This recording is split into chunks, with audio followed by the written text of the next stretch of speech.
चरण कमल में राखियो मैं बांधी जाम गुलामी। राम नाम रटते रहो जब लग गट में प्राण। कबहु तो दीन दयाल के जनक पड़ेगी कहानी।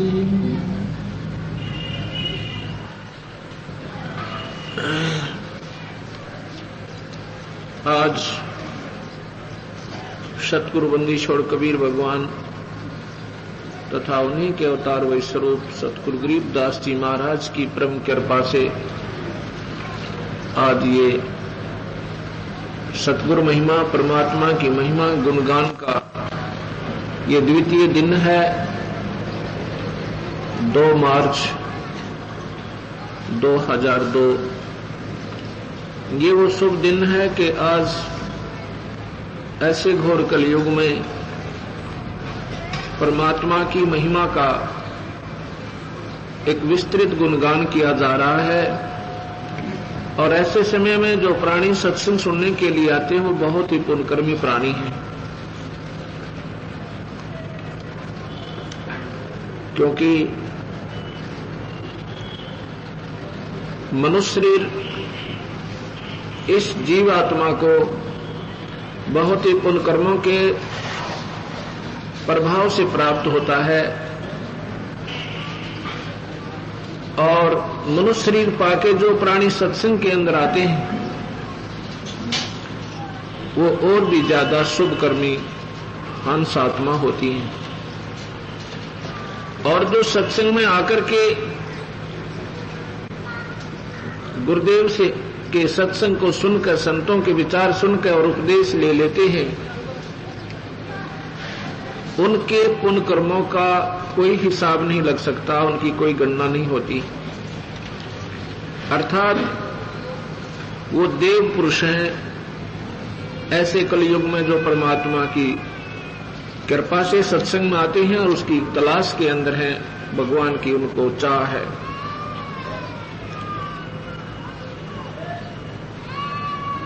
सभी संत और सभी शास्त्र यही प्रमाण देते हैं कि ये मनुष्य शरीर इतना सस्ता नहीं है जितना आपने सोच रखा है। ये देही सौंगी नहीं, महंगी रत्नों मोल। ये देही ये शरीर इतना सस्ता नहीं है, ये तो रत्नों के हिसाब से इसकी कीमत है। मनुष्य शरीर से हमने क्या करना है, इसका मुख्य उद्देश्य क्या था, ये संत और शास्त्र ही हमें प्रमाण दिया करते हैं। हम संसारिक व्यक्तियों के साथ रहते हैं, उन बेचारों ने केवल अपनी रोटी और रोजी का ही विशेष ज्ञान होता है, अन्य ज्ञान वो नहीं दे सकते आपको। जो विशेष ज्ञान हमने चाहिए वो संत और शास्त्र देते हैं।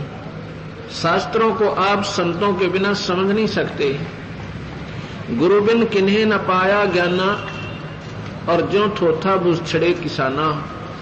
यही गीता जी, यही कबीर साहब का शास्त्र, गरीबदास जी का ग्रंथ साहब और अन्य संतों की वाणी पहले बहुत महापुरुष भक्त आत्मा पढ़ा करती थी, लेकिन अब जो पढ़ोगे अब तुम्हें विशेष आनंद आएगा, क्योंकि आपको ज्ञान हो गया कि यहां पर वो परमपिता अपनी वाणी से क्या हमें समझाना चाहते हैं और पहले हम इसका क्या अर्थ लगाया करते थे। तब ये आत्मा की खुराक इस आत्मा को श्रेष्ठ मिलेगी और फिर ये आत्मा उस परमपिता को पाने के लिए तड़प उठेगी। और जिनकी आत्मा जाग गई उन्होंने अपने तन मन और धन की परवाह नहीं करी उस ईश्वर को पाने के लिए। रात्रि में कल आप सत्संग सुन रहे थे कि और बात तेरे काम नहीं आवे, संतों सरने लाग रे, और क्या सोवे गफलत में बंदे, जाग जाग नर जाग रे। जागना कौन कैसे है और सो कैसे रहे थे? हम सो रहे थे अज्ञान अंधेरे में, इस मोह ममता की निंद्रा के अंदर। हमने केवल अपनी संतान और संपत्ति और अपनी रिश्तेदारी, अपनी रोटी और रोजगार, यही दिखाई देता और कुछ नहीं दिखाई देता। इससे आगे हम नहीं जागे थे, और ज्यादा शाम ने फिर एक गुटी ला लेते, कोई ताश खेल लेता। अब पता चला कि मनुष्य शरीर ऐसे बर्बाद करने का नहीं था। रोजी और रोटी के साथ साथ ईश्वर की आराधना उससे भी ज्यादा उत्तम थी, अति आवश्यक थी। ये ज्ञान संत ही दिया करते हैं, और जब हम सत्संग में आते हैं तो फिर हम जागते हैं। इस तन सराय में जीव मुसाफिर, ये शरीर एक चलती फिरती धर्मशाला है, और ये इस शरीर में एक जीव है, उसको विशेष रूप से ये अलॉट है। उस जीव आत्मा को ये मिली हुई है, और ये इसलिए मिला था इसको कि आप इससे अपने व्यापार बिजनेस को बढ़ाना है। इस धर्मशाला में रह के ये किराए पे मिली है हमें। जितना हम अपना पुण्य वहां जमा करा कर आए हैं, इतने दिन के लिए हमें मिला है ये। इसके बाद ये छीन लिया जाएगा जबरदस्ती, आपके पास नहीं रहेगा। इसमें हमने जो करना है, इससे जो काम करना था, इस धर्मशाला में रह के हमने यहां जो व्यापार करना था उसको हम भूल गए, और ये टोटा हमें इतना हानिकारक होएगा कि वो परमात्मा जिसने हमें अपनी पूंजी देकर के यहां भेजा था कि इस सौदे को बढ़ाना है आपने, हम बढ़ा करके ना के घटा रहे हैं, बढ़ा नहीं पा रहे। जब हम संतों के शरण में आते हैं तो हमने इस सौदा करने के तरीके का ज्ञान होता है, और फिर हम जाग जाते हैं, और फिर हम अपने उस मूल काम को पूरा कर जाते हैं। कौन कौन जागे, कैसे जागे, ये आपको सत्संग के माध्यम से ये 5 दिनों में सारा सुनाया जाएगा। इस तन सरा में जीव मुसाफिर करता रहे दिमाग रे, रात बसेरा कर ले डेरा चले सवेरा त्याग रे। ये सारा जीवन एक रात्रि है, इसमें हम ये सौपन देख रहे हैं,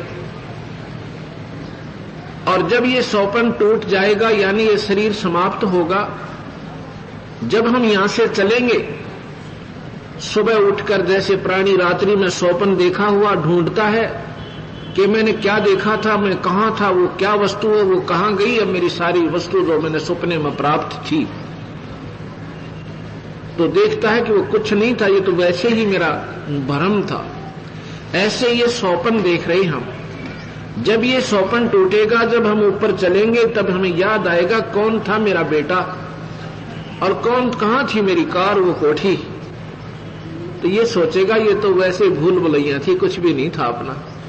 अपना होता तो आता मेरे साथ, जैसे सपने में हम देख रहे थे, तो जागने के बाद भी वो मिलना चाहिए था हमें। ऐसे ही जो जाग जाएंगे, इन बातों न सुनकर, इन विचारों को सुन करके, फिर ये आत्मा तड़पेगी उस परमात्मा न पाने के लिए।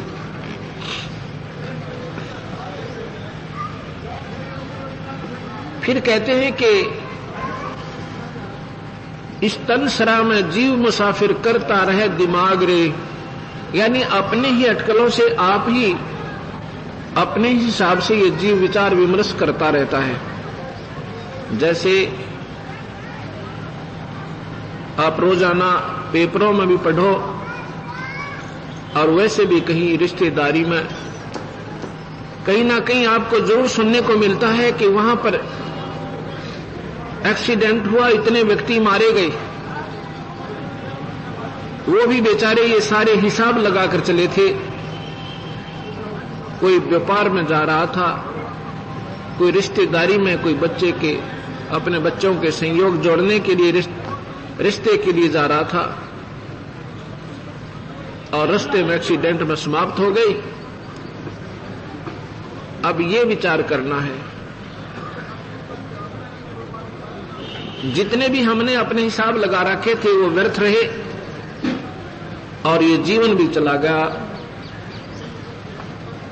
जो कार्य था हमारा वो फिर भी अधूरा रह गया।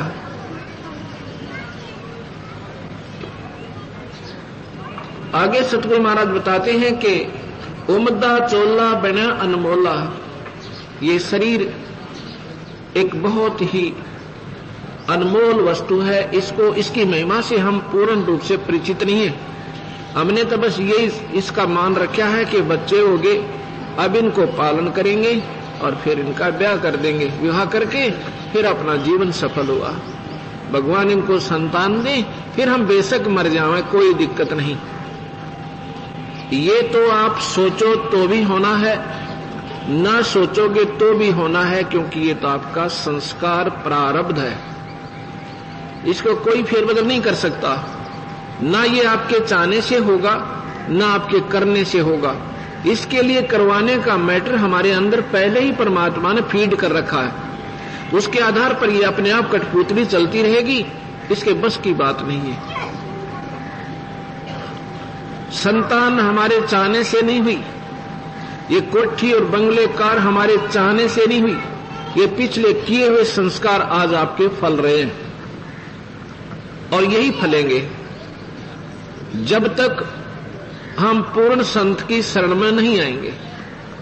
जब तक हम किसी संत का आसरा पूरे संत का नहीं लेंगे, तब तक हम केवल अपने प्रारब्ध का भोग ही भोग रहे हैं। जब हम संत शरण में आ जाएंगे तो उस समय हमें अपनी क्रिया भी बदल दी जाती है संत के माध्यम से हमारी, और फिर हमारे संस्कार भी बदल जाते हैं और हमारी सारी क्रिया में अंतर हो जाता है। बाकी परमात्मा की तरफ से हमारा एक सुनियोजित सारे जीवन का हिसाब किताब लगाकर हमारे मस्तिष्क में और सब जगह हमारे हाथों में पहले ही अंकित है। क्या होना है, कितनी संतान होनी है, क्या आपको संपत्ति मिलनी है। जब हम पूरे परमात्मा सतपुरुष कबीर भगवान की शरण में आ जाते हैं, फिर हमारे होने वाली हानि बंद हो जाती है, आने वाले कष्ट भी टलने शुरू हो जाते हैं। कबीर साहब कहते हैं, संत शरण में आने से आई टले बला, अर्जय मस्तिष्क में सूड़ी होवा कांटे में टल जा। पूरे परमात्मा कबीर भगवान की शरण में आने से हमारे मस्तिष्क में, भाग्य में यदि फांसी टूटना हो, मत सजाए मौत हो, इस परम पिता की कृपा से वो भी टल जाता है। कबीर साहब के शिष्य गरीबदास जी, आप सामने ये मूर्ति देख रहे हो साथ वाली, ये हरियाणा में जिला रोहतक पुराना, अब झज्जर जिला है, वहां पर इनका प्रादुर्भाव हुआ, जन्म हुआ गरीबदास जियों का। जब ये 10 वर्ष के थे तब इनको भगवान कबीर साहब अपने सचखंड से, सतलोक से आकर इनको प्रत्यक्ष दर्शन दिए। सामने कहते हैं भगवान आकार में है ही नहीं, परमात्मा आकार में भी है, परमात्मा निराकार भी है। आकार और निराकार से न्यारी स्थिति भी ईश्वर की है। ये गऊ चरा रहे थे, गवाले थे, वहां पर इनको दर्शन दिए थे, अपना सतलोक दिखाया था। उसके बाद गरीबदास जियों ने कबीर साहब की महिमा का गुणगान जगह जगह पर किया। दिल्ली के अंदर एक अलालपुर गांव है, उस गांव के 2 पिता पुत्र कबीर साहब के शरण में आए, गरीबदास जी के माध्यम से, यानी इनके शिष्य बने।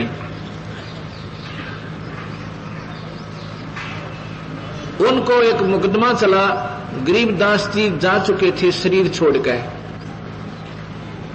उनके ऊपर एक मुकदमा बन गया 302 का, यानी कत्ल का मुकदमा उनके ऊपर बन गया। मुकदमा चलता रहा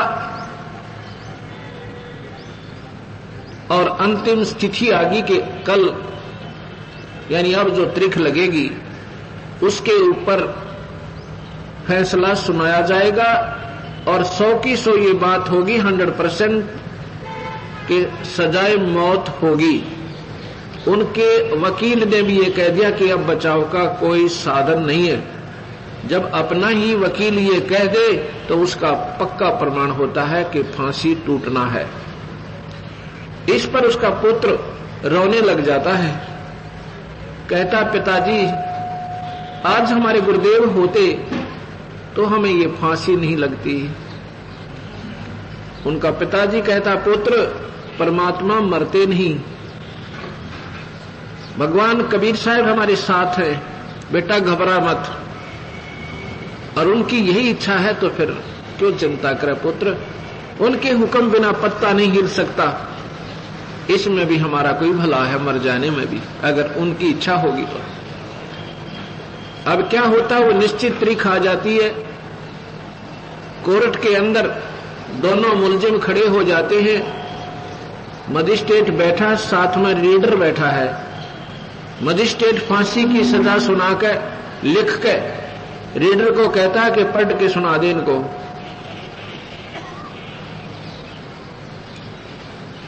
वो रीडर पढ़ के सुना रहा है। मजिस्ट्रेट ने लिखा था कि उनके दोनों के नाम लिखकर कहा, गांव सारा विवरण देकर इनको फलाने व्यक्ति के मर्डर के केस में सजाए मौत सुनाई जाती है। रीडर क्या पढ़ रहा है कि उन दोनों का नाम बोलकर फलाने गांव के फलाना पुत्र फलाना, फलाना पुत्र फला, इनको बाई इज्जत बरी किया जाता है। मजिस्ट्रेट कहता है तेरा दिमाग खराब है क्या, तू क्या पढ़ रहा है? अक्के जनाब ने ऐसे ही लिखा इसमें।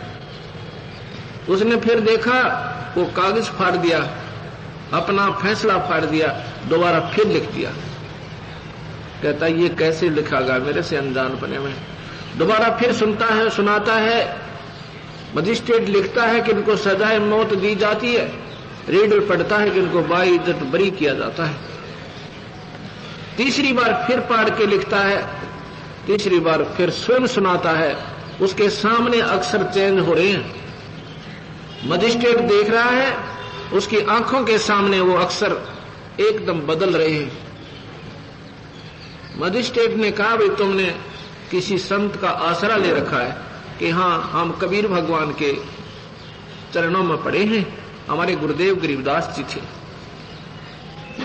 कहने लगे भाई जब तुम्हें वो बरी कर रहा है तो मैं फांसी नहीं दे सकता, मेरी क्या औकात है, तुम बरी हो। बोल सतगुरुदेव की।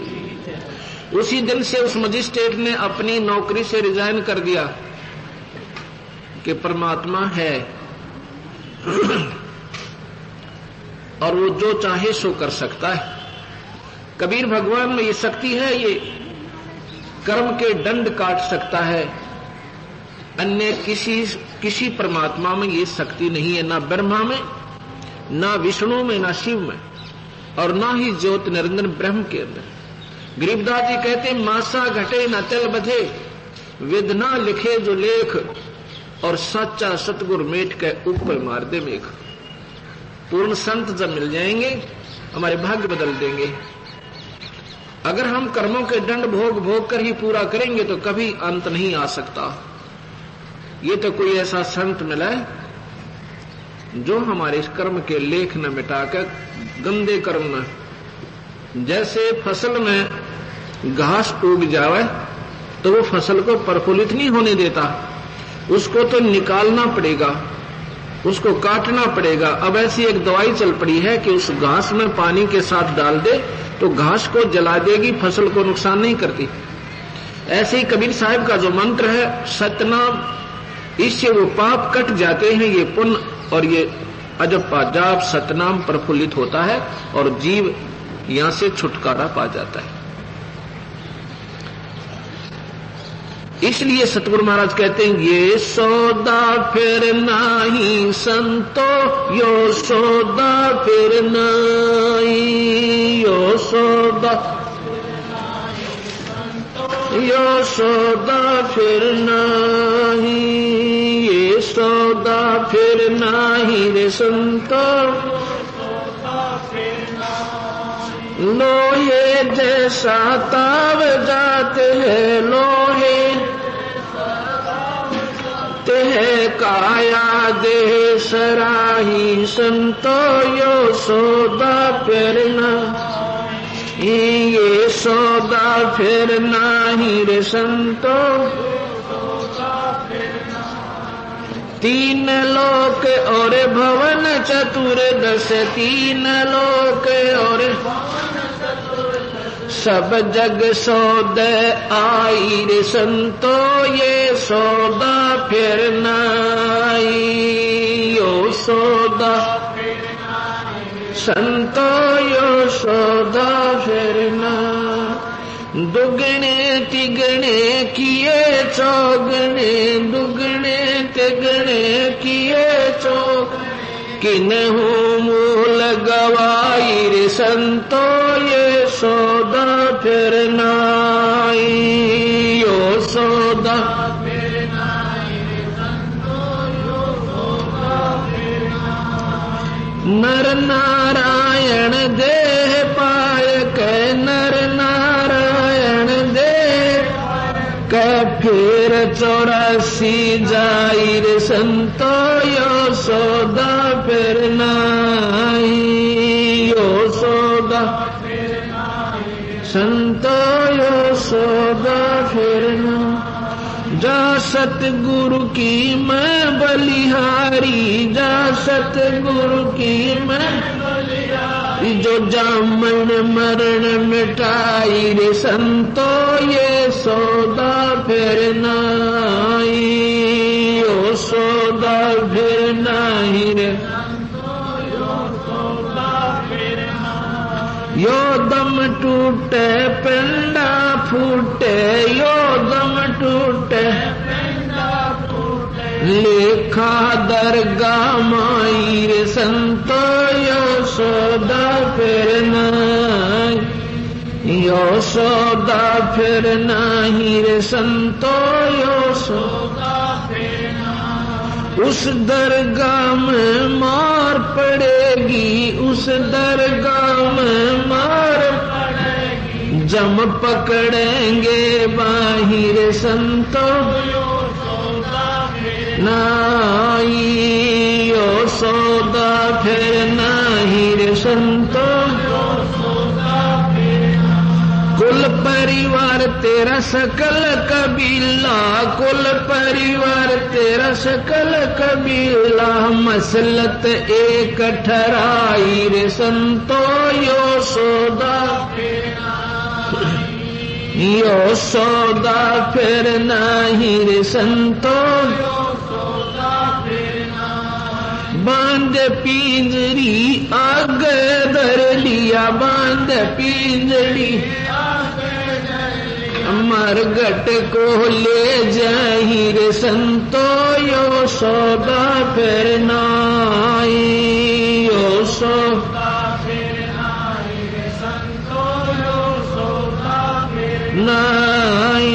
अग्नि लगा दिया जद लंबा, अग्नि लगा दिया फूक दिया उस ठाई रे संतो, यो सौदा फिर नाही, यो सौदा फिर नाही रे संतो, यो सौदा फिर नाही। वेद बांध फिर पंडित आए, वेद बांध फिर पीछे गरुड़ पढ़ाई रे संतो, यो सौदा फिर नाही, यो सौदा फिर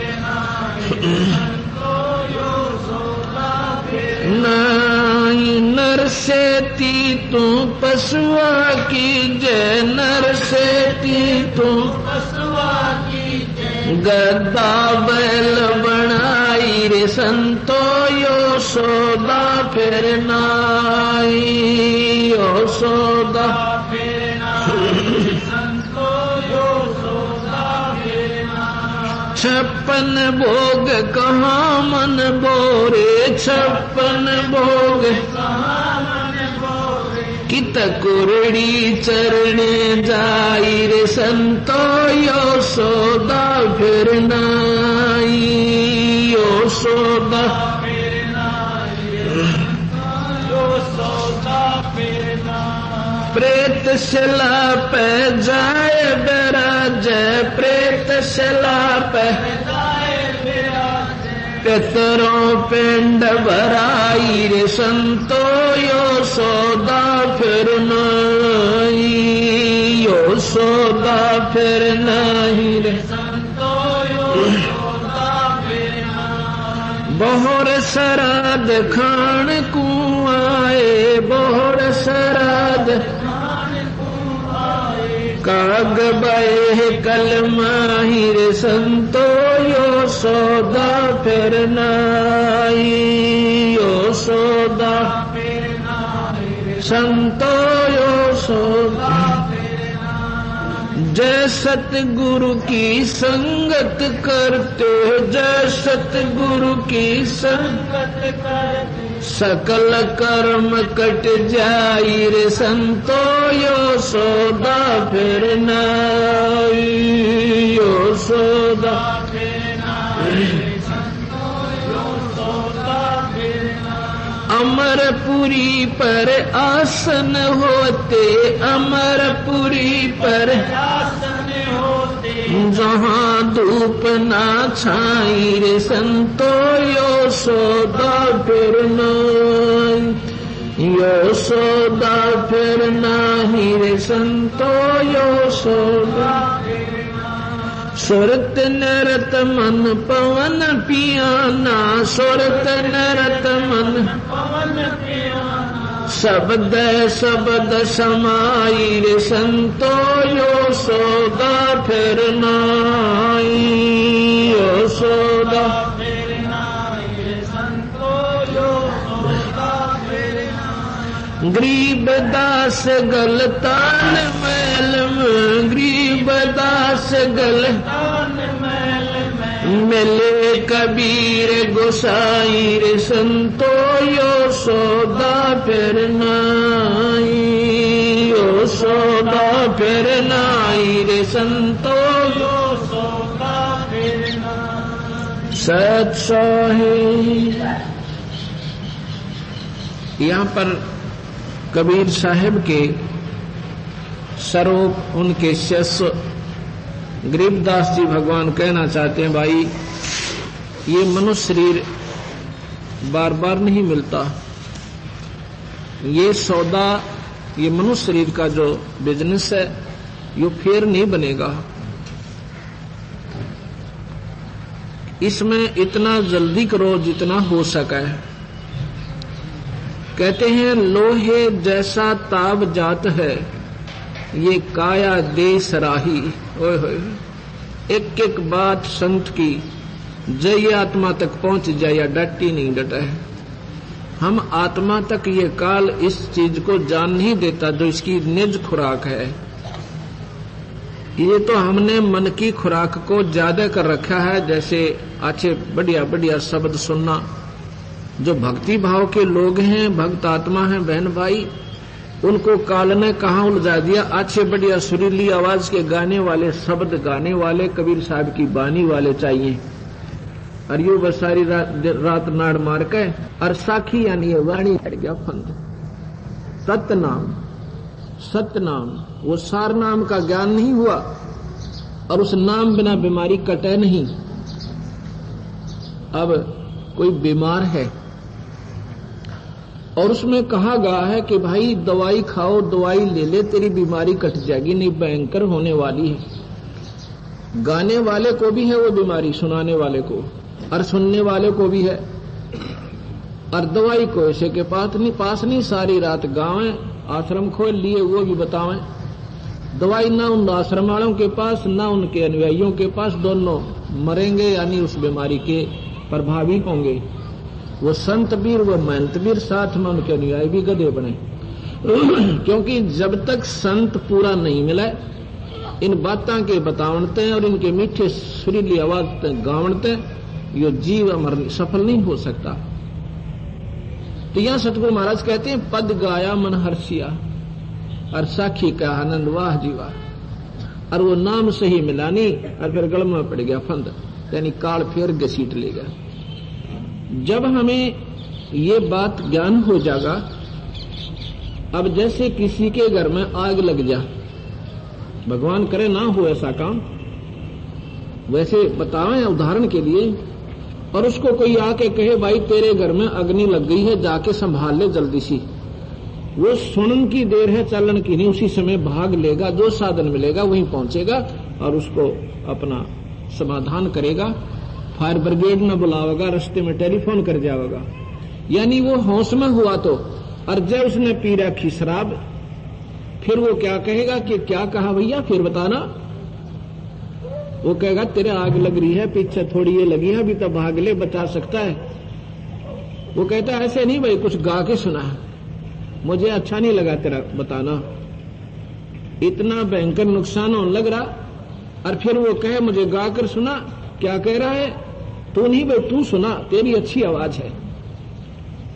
हमारे साथ वो बनी हुई है, क्योंकि हमारे अंदर माया का नशा हो गया, हम होश में नहीं है। होश में हो और ये बात सुने सतगुरु की, कालजा पाट जाए इंसान का, हृदय हिल जावे, अरे तेरा गजब, गधे बनेंगे, कुत्ते बनेंगे पूरे नाम बिना, पूरे संत बिना। तो हम तुरंत जाग जावें और समाधान ढूंढें कि कहां है वो पूरा संत जिससे हमारी ये बीमार, ये नुकसान बचाए। थोड़ा तेज करो इसमें। और जो नशे में हुए नु कहेंगे हाँ भाई बहुत अच्छा, आहा, हर बात कोई बात हुई। अभी आपने शब्द में सुना कि नर से तीतु पशुआ कीजे गद्दा बैल बनाई, ये 56 भोग कहां मन बोरे की कुरडी चरने जाई। ओए होए, आज हम कितना सुंदर भोजन खाएं, स्वादिष्ट भोजन खाते हैं, दूध और दही, मक्खन, बढ़िया रोटी, और साथ में सेब संतरे मक्खन, ये मेवा, कितना अच्छा भोजन आहार हमारा है। और एक परमात्मा के पूरे संत बिना और सच्चे नाम बिना ये प्राणी क्या बनेगा, गधा बने। फिर कहें ये भोजन कहा मन बोरे, फिर तो कुरडी चरने जाई, वो गंध खाएगा। ओए होए होए होए। जब होश में हो, आप पर नशा नहीं है तो आप एकदम अर्धा हिल जाए आपका, लेकिन आपके ऊपर इस माया का दबाव बहुत ज्यादा है। सुन भी रहे हो, हां भी भर रहे हो, पर उसका समाधान नहीं ढूंढ रहे, अभी आपका नशा उतरा नहीं। कबीर साहब कहते हैं, कबीर ये माया अटपटी भाई सब गट आनड़ी, और किस किस ने समझाऊं या कुआ बांग पड़ी है। काल ने तो इस कुएं में, संसार रूपी कुएं में माया की बांग गोट के गिर रखी है, मन पक्की। और जो भी उसने पी रहा है, एक प्रकार की उनकी गतिविधि, एक जैसा ही बोलना, वही स्थिति है सबकी। ये नशा उतरेगा, ये सतगुरु के इंजेक्शन लग गए या वाणी सुना, और फिर ये नशा हट जाएगा। फिर देखा इन प्राणियों को कहां से 650-700 किलोमीटर हरियाणा की संगत अपने कुर्बे न छोड़कर, अपने बच्चे काम न त्याग कर इस परमात्मा के लिए आएगी। इनका नशा उतर गया। और जिनका नशा नहीं उतरे, यहां से दुकान छोड़कर नहीं आ सकते 2 घंटे खातर, और कल न चाहे कोई और नुकसान हो जाए, मन माने 1 हफ्ता मेडिकल में लौटे रहे, पैसे लागे और दुकान बंद हो जाए, और दुख हो वो न्यारा, वो मंजूर है। पर परमात्मा के नियम हम 2 घंटे नहीं निकाल पाते, क्योंकि हमारे नशा है। वो नशा उतरे यहां से, यहां हम आ नहीं सकते, और जो यहां आगे उनका नशा पक्का उतर जाएगा, उनका ये अंधेरा रह नहीं, वो फिर तुरंत यहां से पूर्ण कोशिश करेंगे उस परमात्मा को पाने की और अपना जन्म मरण का पीछा छुटवाने की। तो ये गाने और बजाने से परमात्मा प्रसन्न नहीं होता। तो ऐसे ही अगर हमें कोई कहे, अभी आपने सुना होगा, अगर आप होश में हो और आपको कोई गा के सुना दे तुम्हारे आग लग गई, आपने दुख होगा, न कहा पौड़ी पूछ, मेरे नुकसान हो रही है ना आनंद आ रहे हैं। जब तुम्हारा नशा उतर जाएगा, गावड़ियां भी अपने बुरे लगन लग जाएंगे। एक वाणी भी मुख से जो स्वाभाविक उच्चारण होगी सतगुरु की हृदय में जाएगी और रोना होगा, ओए होए हम गधे बन जाएंगे परमात्मा, हे मालिक, हे दाता, पीछा छुटवाइए। जब नशा उतर जाएगा, अभी नशा उतरा नहीं आपका, इतना ही सुनते ही आपका वो आत्मा तड़प उठेगी इस नरक से निकलने की के लिए और पूरी कोशिश करेगी। इसमें बता रहे हैं कि ये लोहे जैसा ताव जात है और काया देश राही। जैसे लोहे को गर्म किया जाता है, उसको तुरंत ही उसके मोल्ड में, उसके ढांचे में अगर डाल दिया जाए, जब वो कति पिंगला हुआ है तो जो हम बनाना चाहते हैं बन जाएगा। और जरा सा भी वो ठंडा हो गया, बांगा बौला जो का तो सेट हो जाएगा। फिर उस पर चाहे कितने ऐसे हथौड़े बजाओ, उसका कुछ नहीं बनेगा। ऐसे ही एक बार मनुष्य शरीर जो है लोहे जैसा ताव है आप में, अब इसमें जो चाहो तुम बना सकते हो, कति बिल्कुल बन जाएगा। अपनी बुराई छोड़ो, बीड़ी शराब मांस तंबाकू ये मानव आहार नहीं है, ये तो राक्षसों का पेय पदार्थ है। शराब पीना, अफीम खाना, पान खाना, सुल्फा पीना, जर्दा खाना, ये मनुष्य का आहार नहीं है। ये तो पशु पक्षी या जंगली लोग जो राक्षस कहलाते थे उनका आहार था, मनुष्य का आहार नहीं है। इसको त्याग के फिर परम पिता परमात्मा का, जिसमें गीता जी भी कहती है कि वास्तव में परमात्मा तो कोई और है अर्जुन, और उसकी तलाश कर ले, तेरा कति छुटकारा हो जाएगा, आपका जन्म मरण मिट जाएगा। वो परमात्मा कौन है, उसके बारे में ही हम आपको ये 5 दिन का सत्संग कर रहे हैं कि वो भगवान कौन है। वेद भी कहे और गीता जी भी कहे उस परमात्मा की शरण में जा, वो परमात्मा कबीर भगवान है। अब हम कबीर साहब को भगवान कहते हैं, ये हमारे हृदय में, यहां इससे नीचे जाती नहीं बात है। लेकिन नहीं, वो तो एक कवि था, वो तो एक साधारण सा दुल्हा था, एक गरीब आदमी, अनपढ़ सा व्यक्ति था। नहीं, वो पूर्ण जानकार थे और वो विद्वानों के विद्वान, परमात्माओं के परमात्मा थे, मालिक। आपने देखा होगा, नहीं देखा, लाल जो होता है ना, लाल एक छोटा सा बिल्कुल कंचे टाइप एक चमकीला पत्थर होता है और उसकी कीमत पहले 9 करोड़ की बताते थे, अब तो अरबों में होगी शायद। अब उसको कोई दिखावा किसी से और कहे कि इसकी कीमत 9 करोड़ की है भाई, आम व्यक्ति नहीं स्वीकार करेगा, कहता नहीं इतना नहीं हो सकता। ये कबीर साहब वो शक्ति है, वो कीमत है इनकी, क्योंकि ये हमारे आम व्यवहार में नहीं है। सुना है कि हीरा लाल होता है, हमने सुना है भगवान होता है, पर वो भगवान ना ब्रह्मा ने पाया, ना विष्णु ने, ना शिव जी ने पा लिया, ना मार्कंडे जैसे महापुरुषों ने और ना चुणक जैसे महापुरुषों ने जिन्होंने हजारों वर्ष समाधि लाई, नहीं पाया। आखिर में क्या लिख दिया, अपने उपनिषद बना दिए, अपना सेल्फ एक्सपीरियंस, अपना स्वाभ्यास लिख दिया कि परमात्मा निराकार है, वो मिला को नहीं। ऐसे ही मुसलमान साधकों ने कोशिश की साधना करके, लेकिन परमात्मा दृष्टि गोचर नहीं हुआ। अंत में लिख दिया परमात्मा बेचून है, बेचून माने निराकार, क्योंकि उनको वे ऑफ वर्शिप सही नहीं मिली, उनको परमात्मा के दर्शन करने की विधि सही नहीं मिली, जिसके कारण उन्होंने आखिर में अपना फैसला दे दिया कि ईश्वर जो है वो निराकार है।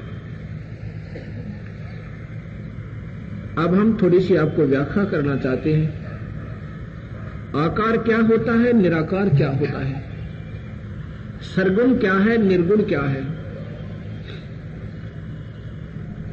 अब जैसे परमात्मा को सर्वव्यापक बताया जाता है, इस बात को सभी स्वीकार करते हैं कि परमात्मा, उसको अल्लाह कहें, उसको रब कहें, उसको गॉड कहो, चाहे ईश्वर कहो, परमेश्वर कहो, वो कण कण में विद्यमान है।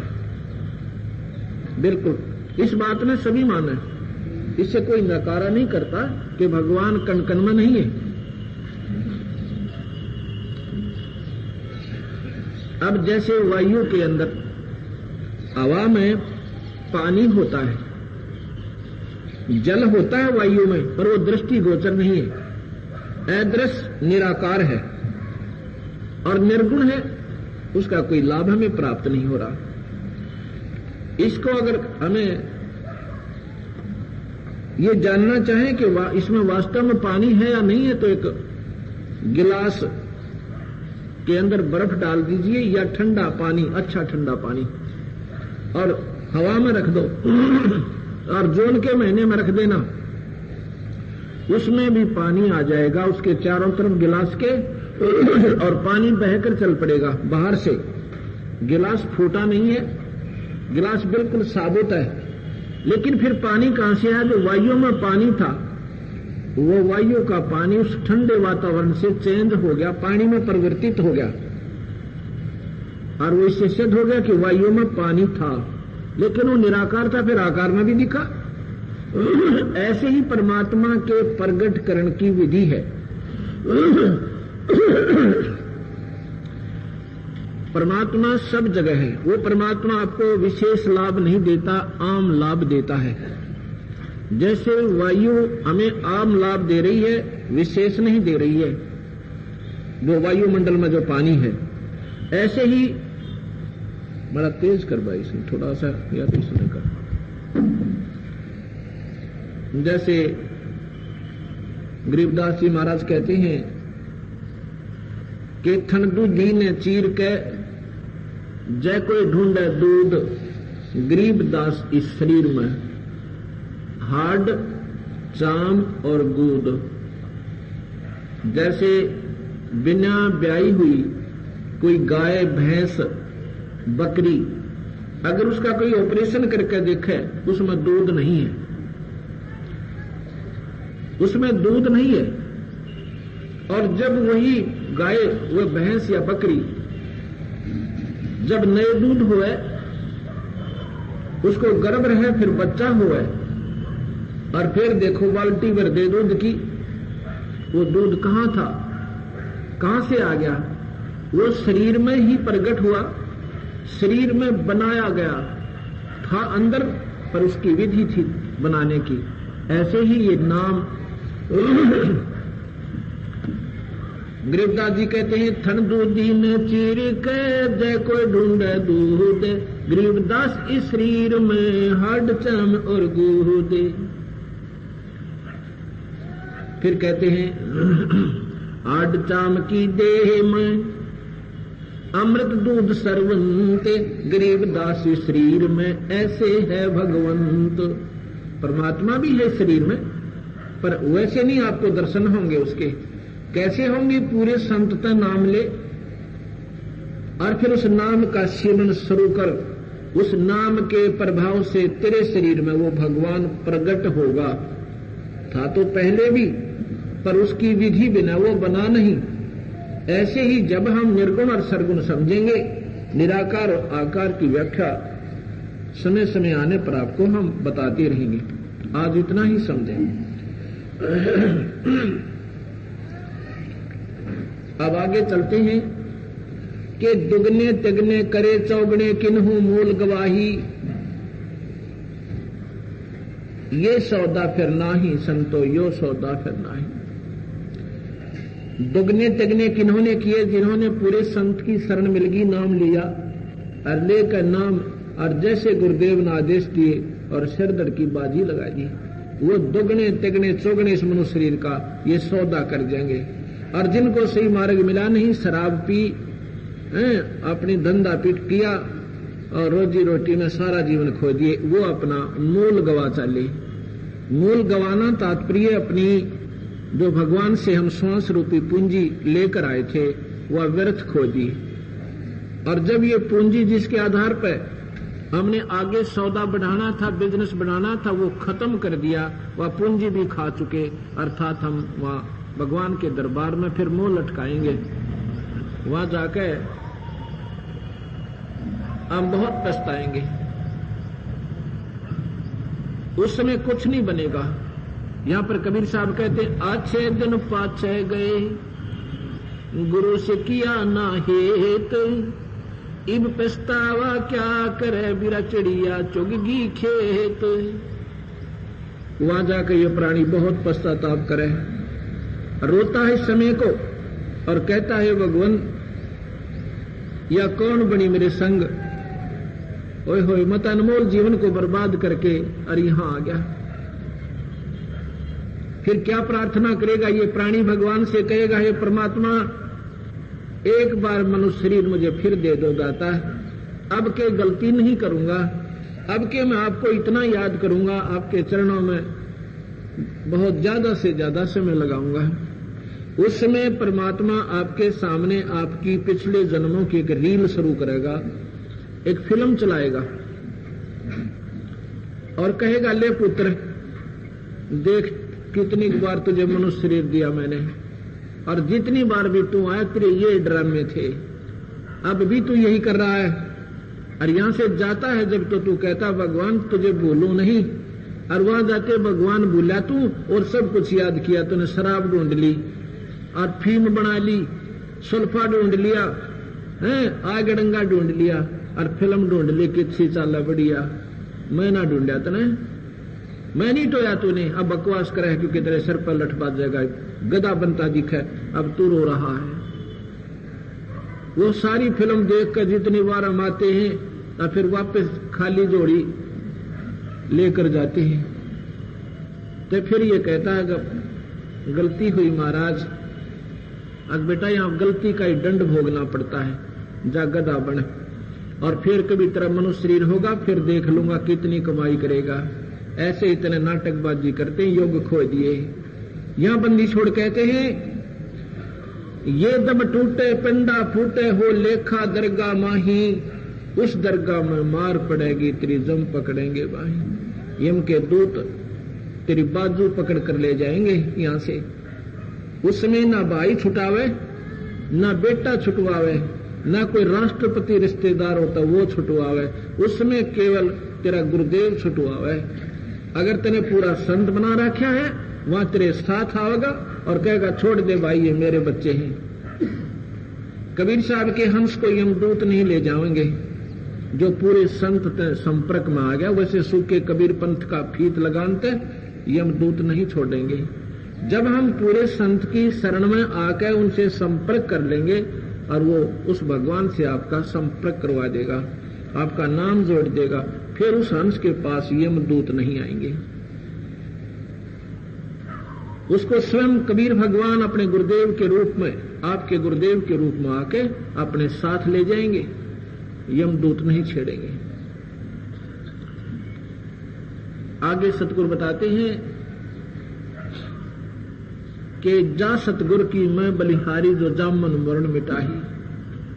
मैं तो उस परमात्मा के ऊपर, उस संत के ऊपर बलिहारी हूं जो जन्म और मरण को समाप्त करवा दे। अब जन्म मरण आपने सुना कल गीता जी में कि जन्म मरण ना ब्रह्मा का मिटा, ना विष्णु का, ना शिव का, तो आम जीव का जन्म मरण कैसे मिट सकता है? क्योंकि साधना हम भगवान ब्रह्म तक की कर रहे हैं, ब्रह्म की साधना से जीव का जन्म मरण नहीं मिटता। कर्म आधार पर स्वर्ग महास्वर्ग 84 लाख दुनिया जीव की बनी रहेंगी।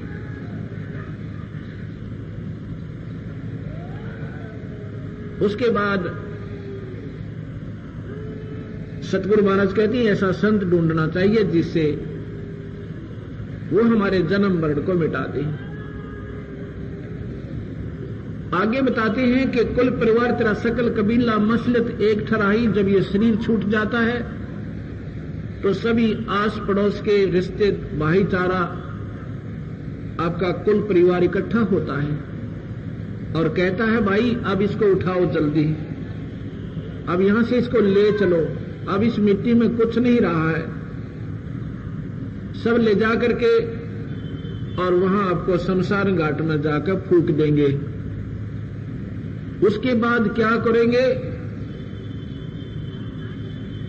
एक गरुड़ पुराण का पाठ करने वाला व्यक्ति बुलवाएंगे और वो कहते हैं 7 दिन तक गरुड़ पुराण का पाठ आपके घर पे करेगा।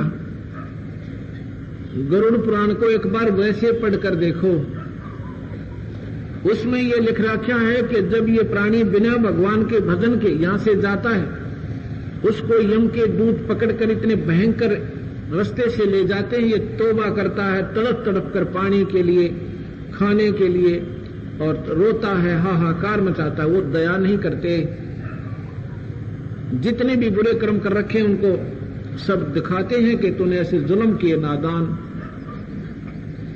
तो बंदी छोड़ कहते हैं अगर वो गरुड़ पुराण उस नादान प्राणी को जो शरीर छोड़कर जा चुका है जब पहले पढ़वा देते तो बुरे कर्मों से बच जाता, उन कष्टों से बच जाता। अब क्या बने उसको, वो तो मर लिया और गदा बनन की तैयारी हो रही, और पीछे गरुड़ पुराण का पाठ घर पर प्राणी करवा रहे हैं। कहते ये नाटकबाजी भाई किसने शुरू करवाई? ये पहले पढ़ाते उसको ताकि वो बुरे कर्मों से बच के और शुभ कर्म कर जाता। उसने काहे की आवश्यकता ना पड़ती, पूरे संत की शरण में आ जाता। कहते हैं वेद बांध फिर पंडित आए, पीछे गरुड़ पढ़ाई। उसके बाद क्या हुआ? गरुड़ क्यों पढ़ाया भाई? कि उसकी गति हो जाएगी, वो मुक्ति पा जाएगा। बंदी छोड़ कहते हैं ये 56 भोग कहां मन बोरे कि कुरडी चरने जाई। नर सेती तू पशुआ कीजे गद्दा बैल बनाई, ये 56 भोग कहां मन बोरे कि कुरडी चरने जाई। फिर आगे क्या बताते हैं कि गरुड़ पुराण न्यू पढ़ाया था कि घर में शांति हो और जाने वाले की आत्मा शांत हो जाए, उसको गति हो जाए। फिर क्या बताते हैं वो विद्वान पुरुष कहेंगे वो तो भाई प्रेत बन गया, अब वो तो प्रेत शिला पर पहुंच गया है, अब उसके जो है पिंड भरवाओ। क्या हो जाएगा कि उसकी गति हो जाएगी। चलो पिंड भी भरवा दिए, पिंड भरवा दिए। फिर कहते हैं अब श्राद्ध शुरू करो।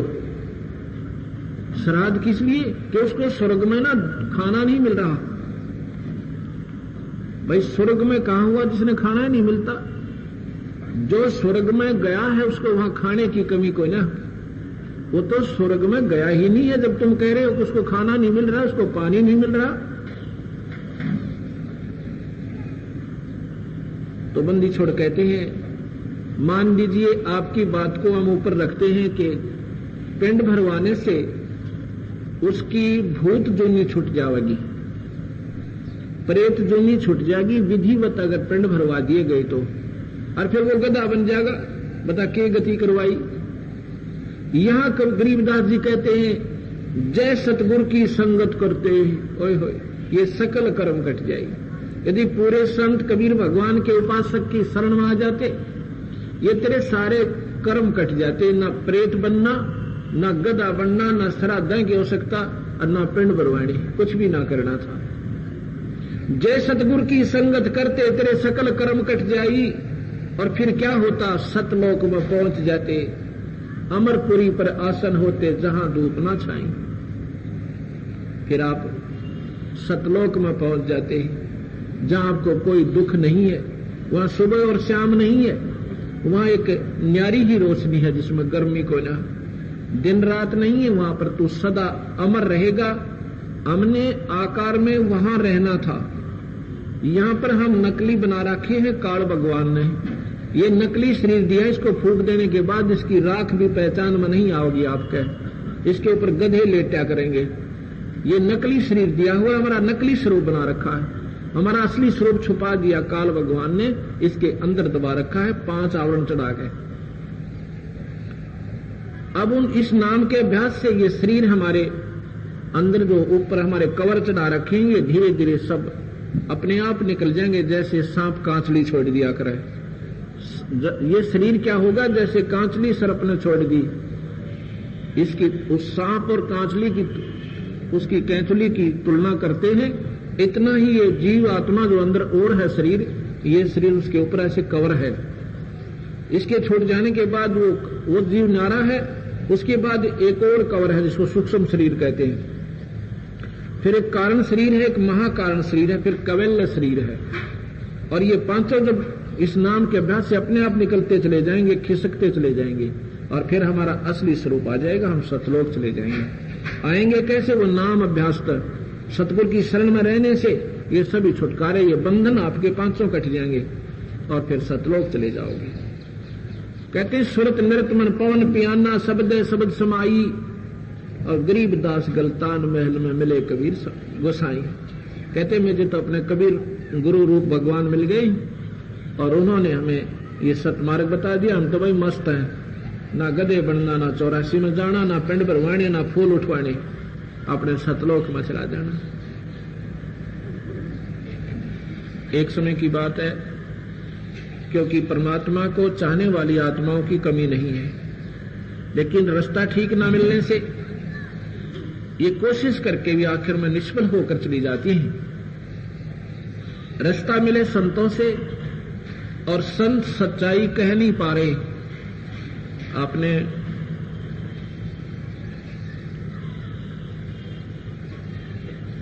सभी संतों के सत्संग सुने होंगे। जैसी भी साधना आम जीव कर रहा है वो संत उसी को ही जो कि तुम बता करके और अपने सत्संग को समापन कर जाते हैं। और जब तक इस जीव ने सच्चा ज्ञान नहीं होगा ये ऐसे ही दुख पाता रहेगा। एक समय की बात है, एक धर्मदास नाम के बहुत ही बड़े सेठ थे। बांधवगढ़ एक नगरी थी और वहां के एक राजा थे यजुर्देव। जब उस नरेश को, उस राजा को कोई वित्तीय आवश्यकता पड़ती थी, धन की कमी हो जाती थी, कोई फल डालते या कोई सूखा पड़ जाने से, तो धर्मदास के पिताजी से वो बांधवगढ़ नरेश धन की सहायता एज ए लोन उधार लिया करता था। यानी इतना पैसा धर्मदास जी के पास था। इतना पैसा होते हुए और फिर परमात्मा में रुचि, धन है उसकी मां जिसका जन्म लिया उस पुण्य प्राणी ने। परमात्मा की टो में आराम से बैठ जाओ, तुम बैठ आराम से, पकड़ के खड़ी कर। इसने ड्रामा बना रखा, खड़ी हो, शर्म भी नहीं आती तुमने, खड़ी हो यहां से। तो कहते हैं ये सारे श्राद्ध निकालने वाले ये भूत बने अंडे, ये माता जो क्या करते, जो कनागत काटा करते, पिंड भरवाते थे, इनमें प्रेत आत्मा ये तंग कर रही है इनको। और हम यही पूजा करते थे, हमने भी प्रेत बन जाना था थोड़े से दिनों में अगर ये मार्ग ना मिलता था। तो बांधा वो धर्मदास जी परमात्मा की तलाश में, क्योंकि सभी शास्त्र यही बताते हैं भाई गुरु बनावा है और गुरु के बिना जीव की मुक्ति नहीं हो सकती।